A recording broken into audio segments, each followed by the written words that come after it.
Assalamualaikum warahmatullahi wabarakatuh. Selamat siang pendengar Mata Air Radio dan pemirsa Mata Air Sinema dimanapun Anda berada. Saya Robiatul Bisriah, Ketua Pimpinan Cabang Fatayat Nahdlatul Ulama Kabupaten Rembang. Saat ini sedang berada di kantor Dinas Kesehatan Kabupaten Rembang untuk berbincang-bincang dengan Kepala Dinas Kesehatan Kabupaten Rembang terkait dengan virus COVID-19 atau yang lebih kita kenal dengan virus corona. Dan telah hadir di samping saya Bapak Dr. Haji Ali Sofii selaku Kepala Dinas Kesehatan Kabupaten Rembang. Selamat siang Pak Ali. Selamat siang. Sehat? Alhamdulillah. Ya, sibuk sekali hari ini ya Pak. Iya, betul. Oke, untuk membuka perbincangan kita di siang hari ini Pak Ali, mungkin masih banyak masyarakat, khususnya masyarakat Rembang yang belum paham betul tentang virus COVID-19 atau yang lebih kita kenal dengan virus corona, karena terbukti sampai hari ini itu masih banyak masyarakat Rembang yang masih santai keluar rumah, kemudian nongkrong-nongkrong, ngopi-ngopi begitu, seolah tidak terjadi apa-apa begitu. Monggo bisa dijelaskan apa sih sebenarnya virus COVID-19 ini?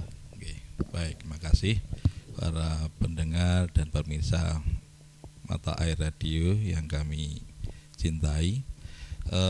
Saya akan menjelaskan tentang virus COVID-19 ini. Tapi sebelumnya barangkali saya akan bercerita cukup panjang tentang asal mula dari virus corona ini. Perlu diketahui bahwa virus corona itu sebetulnya bukanlah barang baru, bukanlah organisme yang baru ada akhir-akhir ini, tetapi virus ini sebetulnya dikenal sudah cukup lama. Para ilmuwan menemukan spesies virus ini kira-kira di sekitar tahun 1960-an. Nah, kemudian virus ini pada perjalanannya bisa menimbulkan penyakit pada manusia, ya, dan juga pada binatang atau hewan. Kalau kita ingat pada tahun 2003 ada penyakit SARS yang menjangkiti warga Hong Kong, ya, atau Cina di sana. Pada waktu itu SARS menyebabkan suatu penyakit radang paru-paru begitu, dan itulah menimbulkan banyak kematian, dan itu penyebabnya adalah juga coronavirus. Kemudian kalau kita ingat lagi pada tahun 2012 di Timur Tengah ada wabah yang menjangkiti sebagian masyarakat Timur Tengah yang kita dengar dengan MERS-CoV, Middle Eastern Respiratory Virus. Ya, itu juga bagian dari virus corona ini. Dan kemudian pada akhir 2019 kemarin di kota Wuhan, ibu kota provinsi Hubei dari RRC, ditemukan suatu penyakit pneumonia atau radang paru yang pada waktu itu tidak diketahui etiologi atau penyebabnya secara jelas. Baru kemudian di awal 2020, artinya seselang kira-kira 2 bulan kemudian, para ahli di Cina menemukan bahwa ini adalah bagian dari yang disebut dengan novel coronavirus. Kemudian akhirnya WHO mengidentifikasi virus ini, kemudian menamakan virus yang menyebabkan pneumonia di Wuhan ini dinamakan dengan COVID-19 atau COVID-19, singkatan dari coronavirus disease 19 karena timbulnya di akhir tahun 2019. Demikian. Kemudian bagaimana virus ini bisa menyerang manusia, Pak?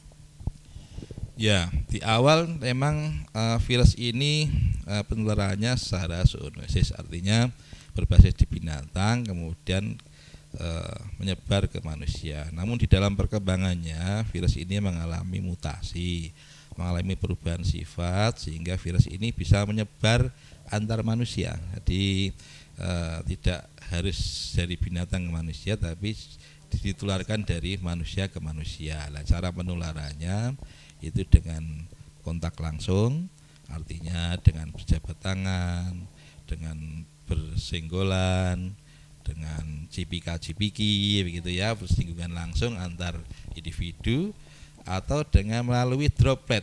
Droplet artinya percikan air liur, percikan dari bersin atau batuk yang kemudian bisa membawa virus ini dan tertular ke orang lain. Meskipun akhir-akhir ini, minggu terakhir diberitakan juga bahwa virus corona ini sudah bermutasi lagi dan menularnya secara airborne, artinya melalui hembusan udara. Itu yang mengkhawatirkan. Cepat lagi gitu ya, Iya, Pak, ya? betul begitu. Kemudian kalau misalnya seseorang itu sudah terjangkit virus ini virus bisa bertahan berapa lama di tubuh manusia dan kemudian apa akibatnya? Baik,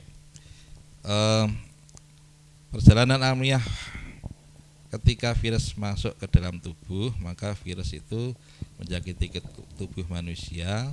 Kemudian ada waktu di mana virus itu berkembang biak di sana, jadi tumbuh dan berkembang biak di dalam tubuh manusia, baru kemudian menimbulkan gejala penyakit.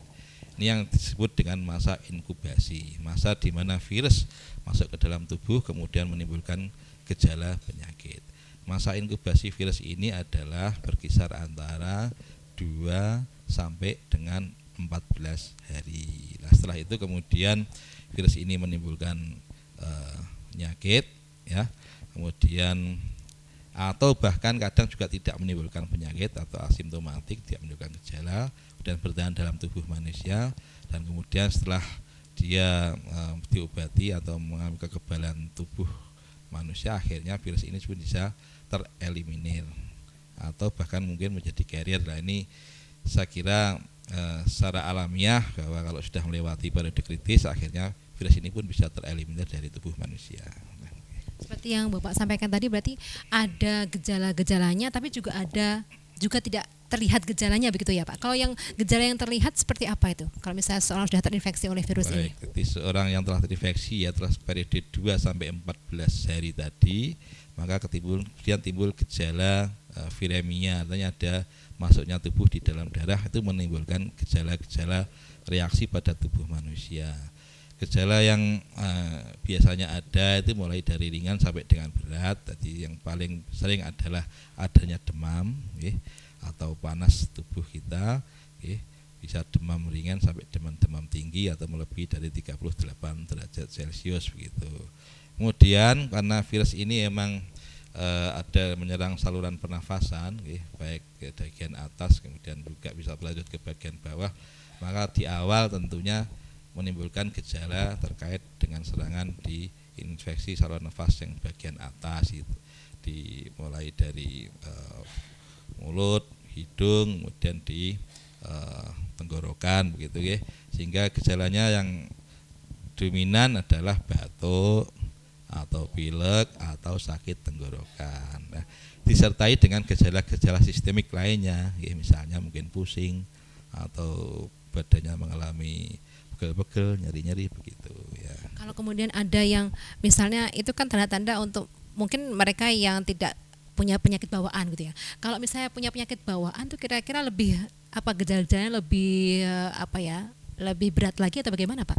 Atau sama saja? Baik, jadi kemudian kalau virus ini mengalami perkembangan lebih lanjut sehingga dia masuk ke infeksi pernafasan bagian bawah, yaitu di cabang tenggorokan atau di bronkus, kemudian masuk ke paru-paru, maka kemudian bisa menimbulkan gejala sesak nafas, sesak nafas sampai kemudian diketahui terjadi radang pada paru-paru. Nah, kalau virus ini menyerang pada seseorang yang telah mempunyai penyakit bawaan atau mempunyai komorbid, misalnya dia mempunyai penyakit DM, diabetes mellitus, kencing manis, atau seseorang sudah mempunyai penyakit jantung, atau mempunyai penyakit ginjal, tentunya keberadaan virus ini ditandai dengan gejala yang spesifik terkait organ yang terserang dari saluran nafas tadi, ditambah memberatnya gejala-gejala dari penyakit yang sudah dibawa, misalnya sangat tinggi ya Pak? Iya, akhirnya ini memperberat dari penyakit yang tadi sudah dimiliki sebelumnya dari penderita ini. Kemudian bagaimana upaya dini seseorang kalau misalnya dia terserang virus ini, Mak? Adakah upaya-upaya yang pertama kali harus dilakukan gitu untuk mengatasi virus ini ketika sudah menyerang dirinya? Sebetulnya yang ideal ya bagaimana tubuh kita ini tidak kemasukan virus itu. Jadi bagaimana kita mencegah virus itu masuk ke dalam tubuh kita, ya. Artinya sebelum virus itu masuk, sebelum kita diserang virus, kita sudah membentengi diri kita dari masuknya virus ke dalam tubuh kita. Nah, cara membentenginya ya dengan budayakan perilaku hidup bersih dan sehat, meningkatkan higiene dan sanitasi, kebersihan diri, kebersihan lingkungan, senantiasa melakukan cuci tangan pakai sabun, selaras rutin setiap sebelum dan setelah melakukan kegiatan apapun. Kemudian di samping itu juga tentunya dengan membersihkan lingkungan kita, sehingga virus itu bisa dihalau atau bisa dimatikan, tidak ada bersifat di lingkungan kita.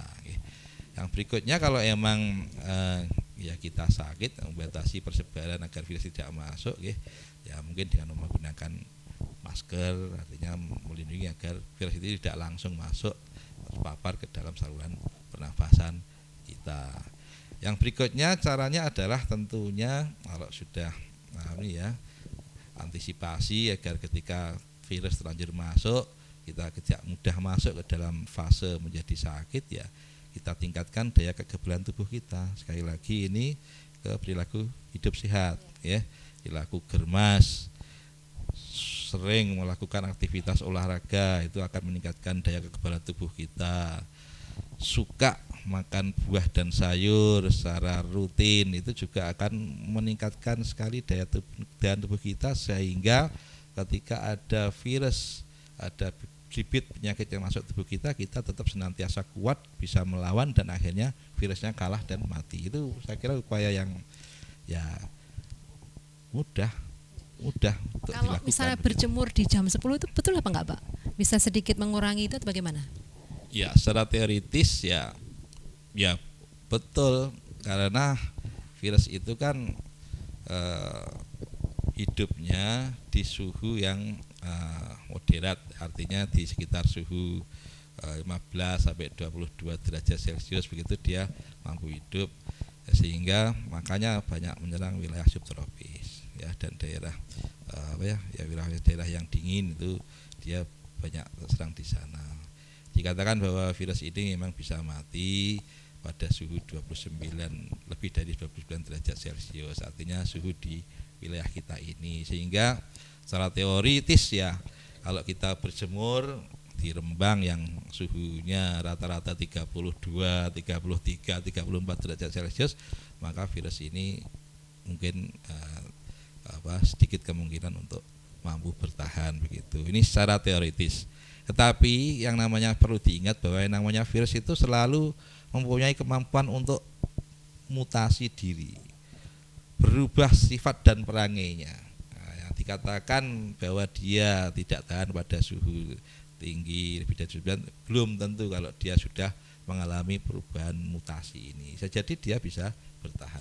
Sehingga ya memang secara teoritis itu dimungkinkan, tetapi tetap tidak harus kita kemudian yakin bahwa sudah berjemur itu pasti virusnya mati. Jangan kemudian itu menjadi lain harus dilakukan gitu ya, Pak, ya. Betul, ya. Dan sejauh ini apakah sudah ditemukan obat atau vaksin untuk mencegah virus ini, Pak? Ya, sampai sejauh ini sekali lagi belum ada obat yang secara spesifik bisa untuk membunuh virus itu, ya. Vaksin pun demikian. Jadi vaksin untuk anti corona gitu sejauh ini pun belum diproduksi, belum ada, dan belum ada produksinya. Barangkali ya sedang diteliti tentunya, tetapi sejauh ini perlu kami sampaikan belum ada baik obat maupun vaksin. Tetapi pertanyaannya, apakah kemudian orang yang sakit kok diobati kalau biar tidak ada obatnya? Jadi jangan begitu, ya.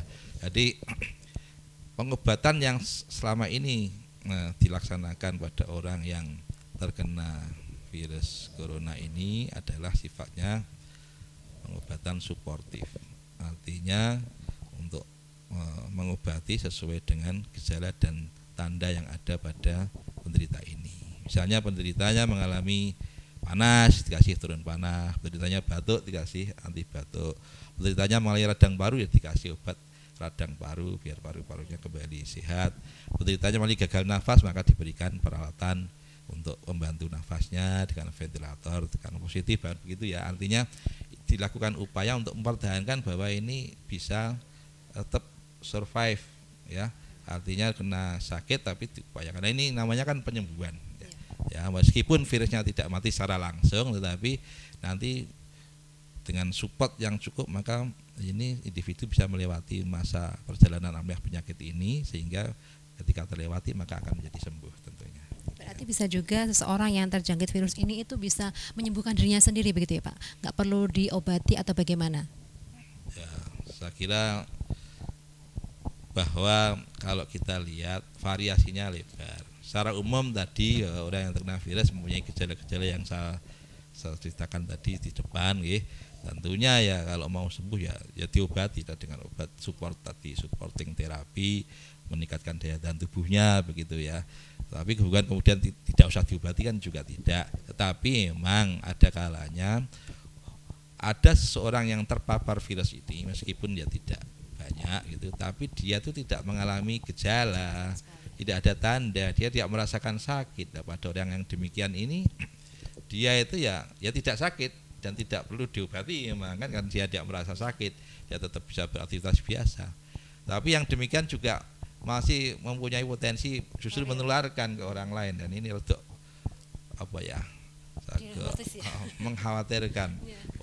Dia itu membawa virus tapi tidak merasa sakit dan tidak sakit sehingga dia masih beraktivitas biasa dan ini menjadi potensial menularkan ke orang lain dan orang lain itu nanti bisa menjadi sakit karenanya gitu ya. Untuk harapan dari pihak Dinas Kesehatan sendiri dan himbauan kepada masyarakat seperti apa Pak? Karena seperti yang saya sampaikan tadi saat ini masih banyak yang seolah tidak ada apa-apa gitu. Mereka kumpul-kumpul masih ya cipika-cipiki dan lain sebagainya. Mungkin ada himbauan dari Bapak Ali supaya masyarakat itu seperti apa untuk berantisipasi dengan virus ini. Yang pertama ingin kami sampaikan bahwa saat ini WHO telah menyatakan bahwa virus ini menjadi pandemi wabah global yang meliputi lebih dari 180 negara di dunia terpapar virus ini. Eskalasinya selalu meningkat dari waktu ke waktu dengan cepat, menimbulkan banyak sekali kematian. Tentu kita tidak ingin itu terjadi di negara kita di Indonesia dan Rembang tercinta ini, sehingga yang diperlukan adalah upaya untuk kita mencegah agar tidak terpapar virus itu.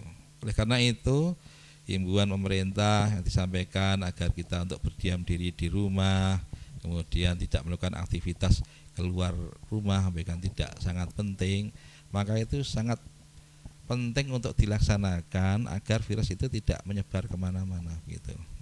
Jadi kalau kita berdiam diri di rumah, kita asumsi bahwa di rumah ini tidak ada virusnya, maka andaikan ada virus berkeliaran di luar nanti akan mati dengan sendirinya virus itu kalau kita gitu ya, sehingga masyarakat bisa akhirnya virus ini bisa dihalau, bisa terbebas dari virus corona yang memang menakutkan tapi bisa dihindari ini. Yang kedua ya tadi seperti di depan kami sampaikan agar masyarakat itu memasyarakatkan budaya hidup bersih dan sehat, hidup bersih dan sehat itu yang terpenting saya kira, dan kemudian berupaya untuk meningkatkan daya tahan tubuhnya dengan berolahraga dan mengkonsumsi makanan-makanan yang bergizi.